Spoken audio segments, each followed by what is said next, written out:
தை பொங்கல் திருநாள் வருகிற 15ஆம் தேதி உலகெங்கிலும் வாழுகிற தமிழ் பெருங்குடி மக்களால் கொண்டாட இருக்கிறது. அதற்கு முன்னதாக நாம் தமிழர் கட்சியினுடைய மகளிர் பெரும்படை தைமகளே வருக, தமிழர் நலம் பெருக என்ற அழைப்பை முன்வைத்து எங்களுடைய கட்சி அலுவலகத்தில் இந்த பொங்கல் நிகழ்வை நடத்தியிருக்கிறார்கள். அவர்கள் எல்லோருக்கும் என்னுடைய அன்பும் வாழ்த்துக்களும். இதன் வாயிலாக உலகெங்கும் பரவி வாழ்கிற என் உயிர் சொந்தங்கள் அனைவருக்கும் தமிழ் புத்தாண்டு தைப்பொங்கல் திருநாள் வாழ்த்துக்களை சொல்வதில் மகிழ்கிறேன். வேற ஏதாவது கேள்வி இப்ப கேளுங்க.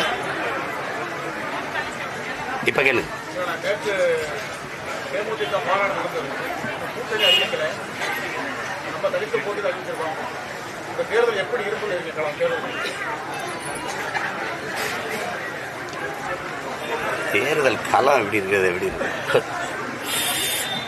வாக்குக்கு காசு கொடுக்கிறவங்க ஒரு பக்கம் இருப்பாங்க, மக்களின் வாக்கை பற்றி கவலைப்படுபவர்கள் ஒரு கூட்டமாக நிற்பாங்க. மக்களின் வாழ்க்கை பற்றி கவலைப்படுகிற நாங்கள் தனித்து நிற்போம். ஓட்டையே குறிவச்சு சிந்திப்பவர்கள் நகருகிறவர்கள் ஒரு கூட்டமாக நிற்பார்கள். நாட்டை சிந்திச்சு நாட்டு மக்களின் நலனை பற்றியே சிந்திக்கிற கூட்டம் நாங்கள் ஒரு பக்கத்தில் நிற்போம்.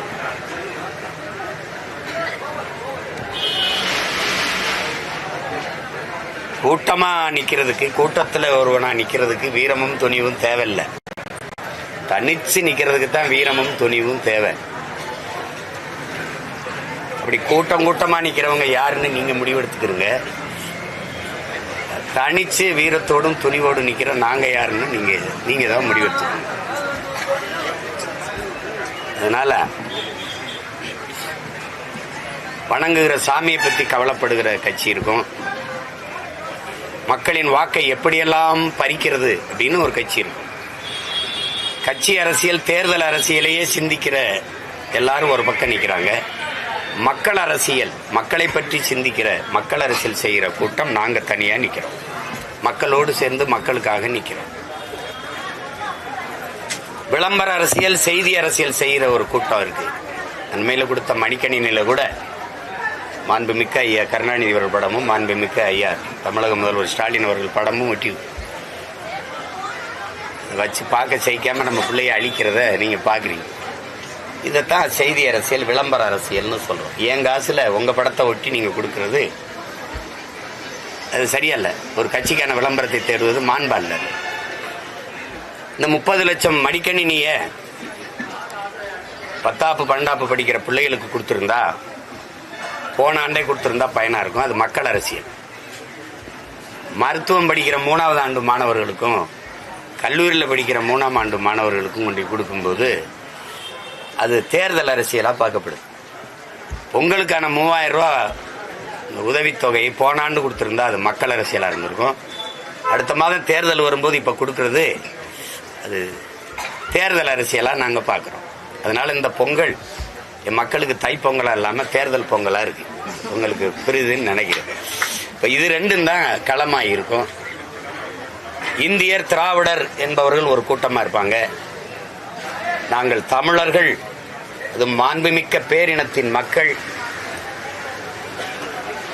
உலகில் பெருமைப்பட வாழ்ந்த ஒரு பேரினத்தின் மக்கள் என்று தன்மானம் கொண்டு தலைநிமிர்வு கொண்டு தனித்து நிற்கிற ஒரு கூட்டம் நிற்போம். ஏன்னா 1000 விலங்குகளோடு நின்றாலும் புலி தனித்து நிற்கும், தனித்து நின்றாலும் 1000 பேரோடு நிற்கிற திமிரோடு நிற்கும். அதனால நாங்க தனித்து நிற்போம், தனித்துவத்தோடு நிற்போம், தன்மானத்தோடு நிற்போம், தமிழ் பேரின மக்களோடு இணைந்து நிற்போம்.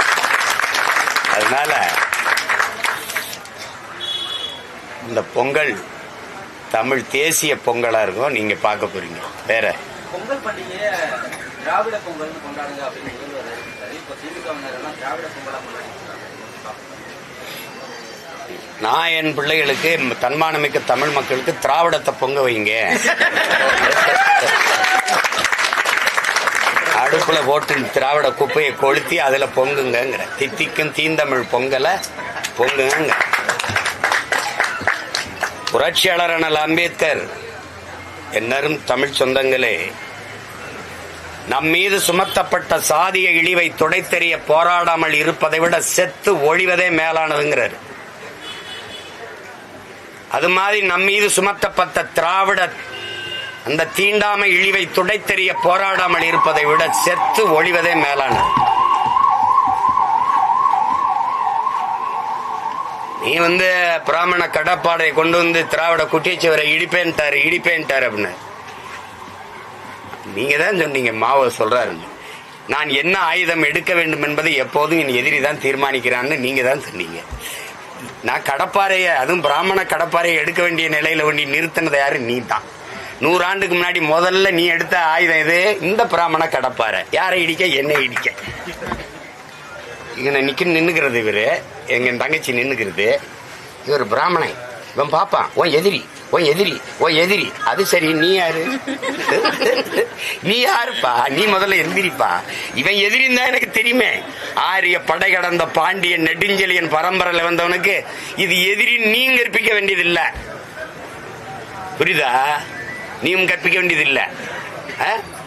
ஆரியம் போல் உலக வழக்கொழிந்து அழிந்து சிதையா உன் சீரழமை திறமை என்று செயல் மறந்து வாழ்த்துதுமேன் பா எழுதினவன் பேரனுக்கு நீ சொல்ல வேண்டியதில்லை. அந்த வரியை எடுத்தீல நீ எனக்கு கற்பிக்க வேண்டியதில்லை. வைக்கவே துணிவில்லாத நீ எனக்கு எதிரி அடையாளம் கட்டுற. நீ கோழை, நீ எதுக்கு எனக்கு வீரனுக்கு அடையாளம் காட்டுற எதிரியே? நீ ஓரத்துல போய் உட்காரு. நீ யாரு? தன்மானமிக்க தமிழ் மக்கள்கிட்ட சொல்றேன், நீங்கள் தமிழர்களா திராவிடர்களா? தமிழனின் திருநாளை, தமிழனின் பொங்கலை எதுக்கு திராவிட பொங்கல் நீ அடையாளப்படுத்துற? எதுக்கு அடையாளப்படுத்துற? நீ ஆதி தமிழனை தொல் தமிழனை திராவிடன் போட்டு 3 சகதியில போட்டு கிளர்ந்து எழுறான். அழிடா எடுறா, ஆதி திராவிடன் தூக்குடா, ஆதி தமிழன் எழுதுறான்னு இப்ப யாரு இது பண்றான். நீ என்னை பறையன்னு சொல்றது இழிவுன்னு நான் நினைக்கிறியா? இல்ல, வள்ளுவனே பறையன், ஆதி பாட்டன் சிவனே, ஆதி இறை சிவனே பறையன். அதுல சொல்றதுல எனக்கு திமிரு இருக்கு, பெருமிதம் இருக்கு, நிமிர்வு இருக்கு. நீ யார் அந்த சொல்லை சிறுமைப்படுத்துறதுக்கு? அதான் என் தாத்தன் சொல்றான், ரெட்டமலை சீனிவாசன். பறையன்கிற இழி சொல்லு நீ நினைக்கிறான், அதை எழிச்சு சொல்ல மாற்றாங்கிறான். அதனாலே நான் 1 பைசா தமிழன் எழுத நான் பறையன்னு இதழ் நடத்தினேங்கிறப்பல, இதழுக்கு பேரே நான் பறையன்னு வச்சேன்டா, நான் நடத்துற இதழுக்கு பேருன்றப்பல. நீ சும்மா எங்களை அப்படியே ஊனப்படுத்தி குற்றப்படுத்தி என்ற சென்னில தமிழ் படிச்சா வேலை கிடைக்குமா, தமிழ் படிச்சா சோறு கிடைக்குமா? தமிழ் எனக்கு வேலையும் சோறும் இல்லடா, என் உயிர்னு கிளர்ந்தெழுகிற ஒரு கூட்டம் வந்துட்டுது. அது என் முகம், என் முகவரி, என் அடையாளம், எல்லாம் என் இலக்கியம், என் கலை, என் அறிவியல், என் அரசியல், என் வரலாறு எல்லாமே தானே எனக்கு கற்பிக்குது. நீ எனக்கு அதெல்லாம் அது ஒரு காலம். திராவிடத்தை தூக்கிட்டு குடுகுடு போய் தூக்கிட்டு அடிச்சுக்கிட்டு இருக்க கூடாது. இப்ப நீங்க பாத்தீங்களா, தெருவில் குடுகுடுப்புக்காரன் நல்ல காலம் பிறக்குது நல்ல காலம் பிறக்குதுன்னு அடிக்கிறது இல்லை. ஏன்? இவங்க ஆட்சியில எப்பவும் நல்ல காலம் பிறக்காதுன்னு அவன் போயிட்டான். என்னையா எவனும் அடிக்கிறது இல்ல.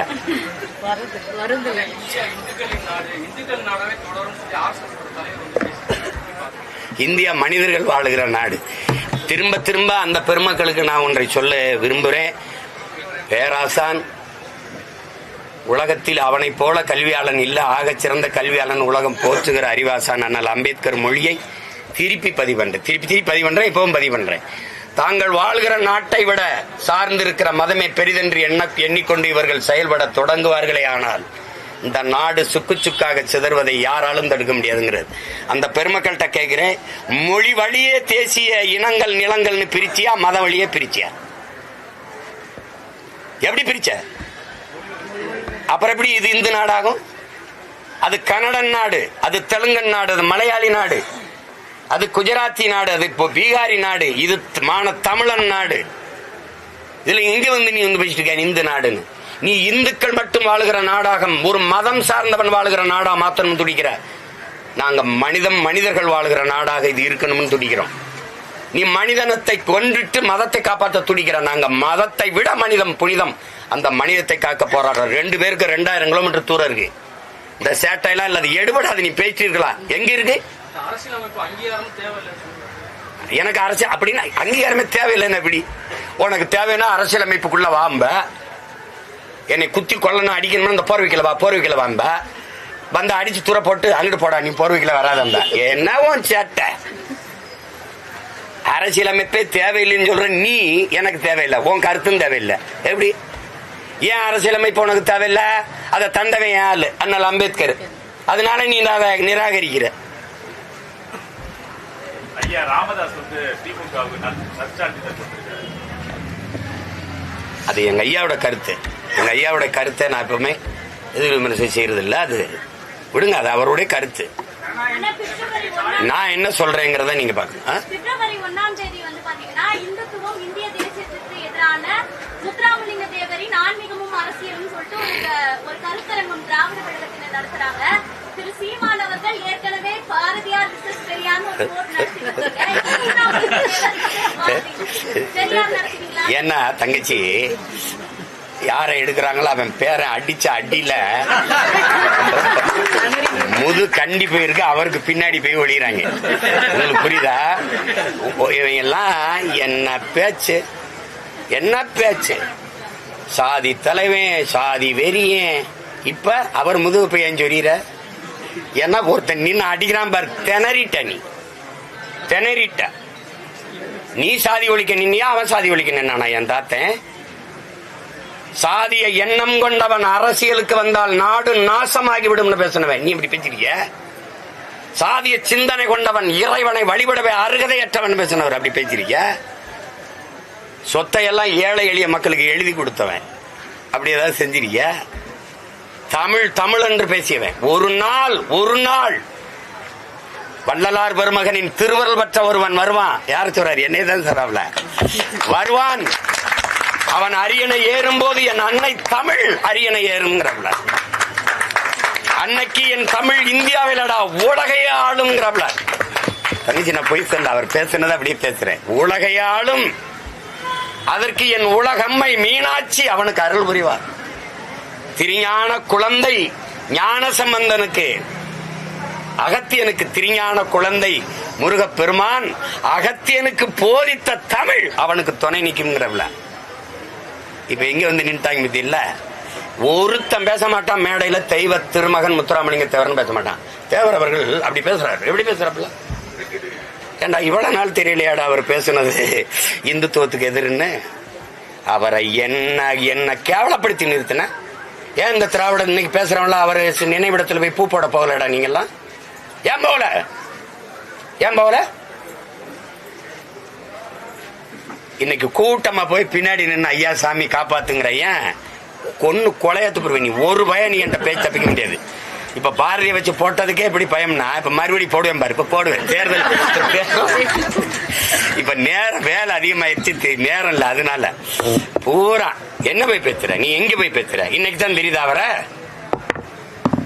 யாரை எடுத்தா அவன் அமைதியாவான்னு பாக்குற. நீ அவரை வச்சு அடிப்பேன். என்ன பாரதி செருப்புக்கிட்ட அடி வாங்கி உனக்கு பத்தல, என் தாத்தன் செருப்பு எடுத்து ஒரு போடுவேன். அப்பதான் உனக்கு அறிவு வரும். அங்க போய் என்ன பேச போற? எதுக்கு போற? நீ எதுக்கு போற? கேவலம். 2026 தேர்தல்ல நாம் தமிழர் கட்சியுடைய தம்பி தலைவர் வந்து புலி மாதிரி பாயணும் அப்படின்னு நீங்க பேசுறீங்க. இப்போ முதல்வர் ஸ்டாலின் என்ன சொல்றாருன்னா, திமுகவினர் வந்து ஒரே ஒரு டீ குடிச்சுட்டு திமுக காரன் வந்து ஏன் டீ குடிக்கணும்? அவங்கதான் வீரருக்கு வெறித்தனமா இருக்கான். அப்படியே வெறித்தனமா ஒவ்வொரு தொண்டனும் வெறித்தனமா இருக்கான்னு பேசிக்கும் போது பின்னாடி திரைக்கு பின்னாடி வந்து அவன் போட்டுக்கிட்டு இருக்கான் வீரன். உனக்கு அனுபவா வெறித்தனமா அப்படியே வாழையும் கரும்பே பிச்சுக்கிட்டு ஓடுவான். வெறித்தனம். அதான் எங்க சொன்ன வெறித்தனம். அது ஐயோ எப்படி சும்மாதான் பேசு. நிக்க எப்படி முடியும்? எப்படி நிக்க முடியும்? ஏதாவது தெளிவு ஊட்டத்தை சேர்த்துக்கிட்டு நீ வெறியா உனக்கு அரை விழுக்க புள்ளி வாக்கு இருக்கான்னு தெரியாதவனு கூட சீட்டு. சரி வச்சுக்க. எதுக்கு நோட்டு? இதான் பெரிய பெரிய இந்த பொங்கலப்ப இந்த 3000 ரூபாய் எதுக்கு? 6800 கோடி இதுல இழக்கிறோம். ஏற்கனவே 10 லட்சம் கோடி கடன். இந்த 4.5 வருஷத்துல 4.5 லட்சம் கோடி வாங்கிருக்கேன். இந்த 4 லட்சம் கோடியில இந்த நாட்டை உலகத்தின் தலை சிறந்த நாடா என்னால மாத்த முடியும். இப்ப வரைக்கும் மழை பெஞ்சா கழிவு நீர் மழை நீர் வழிந்தோட இல்ல, குடிநீரோட கழிவு நீர் கலந்து வருது. ஏன்னா கலப்புறாங்க, அது ஏற்றதாழ்வற்ற சமத்துவத்தை தண்ணியில உருவாக்குறாங்க. இவங்களை போய் பேசிக்கிறீங்க. 60 வருஷம் 65 வருஷம் ஆண்டுட்டாங்க, இன்னும் தலைநகர்லயே பயணிக்க பாதை இல்ல, மழை நீரும் கழிவு நீரும் அழகா வெளியில போறதுக்கு தேங்காம போறதுக்கு ஒண்ணும் இல்ல. தம்பி, வெள்ளத்தை தேங்க வச்சு வெள்ள நிவாரணம் கொடுக்கறது தேர்தல் அரசியல். வெள்ளமே தேங்காது சாலையை போட்டு பராமரிச்சு கொண்டு போறது மக்கள் அரசியல். நான் இந்த அரசியல் இருக்கேன், அவங்க அந்த அரசியல் இருக்காங்க. நீங்க எந்த அரசியல நிக்க போறீங்க? அதான் இப்ப கேள்வி. புரியுதா? என் தம்பிக்கு தான் சொல்றேன். இந்த பதில் புரியுதா? புரியுது. வேற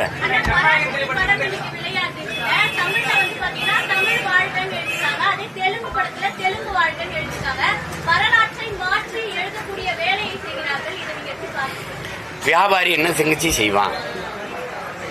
வரலாறா பதிவு பண்ண முடியாது. வியாபாரத்தில் நீங்க செய்ய முடியாது.